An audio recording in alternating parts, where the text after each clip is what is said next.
महात्मा बुद्ध से जुड़े ऐसे कई प्रसंग हैं जिनमें जीवन को सुखी और सफल बनाने के सूत्र छिपे। अगर इन सूत्रों को जीवन में उतार लिया जाए तो हम सभी समस्याओं को आसानी से दूर कर सकते हैं। महात्मा बुद्ध यात्रा करते रहते थे और जहाँ ठहरते थे वहाँ के लोगों को उपदेश दिया करते थे। बुद्ध के प्रवचन सुनने काफी अधिक लोग पहुँचते थे। एक जगह बुद्ध कुछ दिन के लिए रुके, वहाँ रोज उपदेश दे रहे थे। तो उपदेश सुनने वालों में से एक व्यक्ति ऐसा था जो रोज आता और बुद्ध की सारी बातें ध्यान से सुनता था।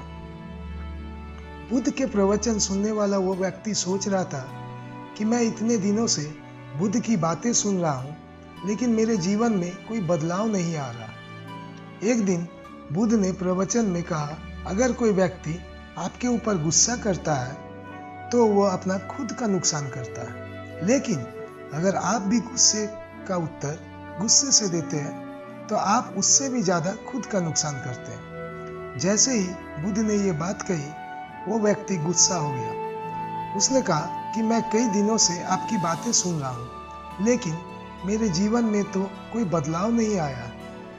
आप ही बताइए, आपके उपदेश सुनने का क्या लाभ है? बुद्ध ने उस व्यक्ति से पूछा कि तुम कहाँ रहते हो?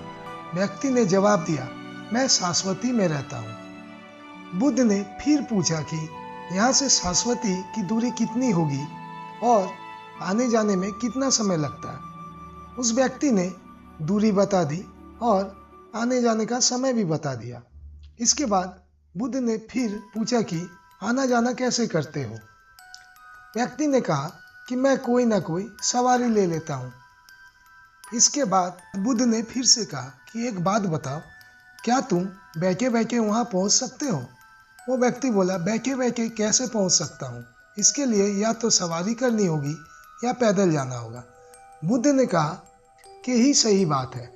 ठीक इसी तरह हम चल कर यानी काम करके ही लक्ष्य तक पहुंच सकते हैं। लक्ष्य की ओर बढ़ते समय कभी कभी असफलताएं भी मिल जाती है, लेकिन हमें निराश नहीं होना चाहिए और आगे बढ़ते रहना चाहिए। जब हम एक ही दिशा में निराश हुए बिना आगे बढ़ते रहते हैं तो लक्ष्य तक जरूर पहुंचते हैं। हर रोज सत्संग करते हैं तो हमारा मन गलत बातों से दूर होने लगता है और सकारात्मकता बढ़ने लगती है और अशांति दूर हो जाती है। बुद्ध की बातें उस व्यक्ति को समझ में आ गई और वो शांति के साथ वहाँ फिर से बैठ गया और बुद्ध के उपदेश को सुनने लगा।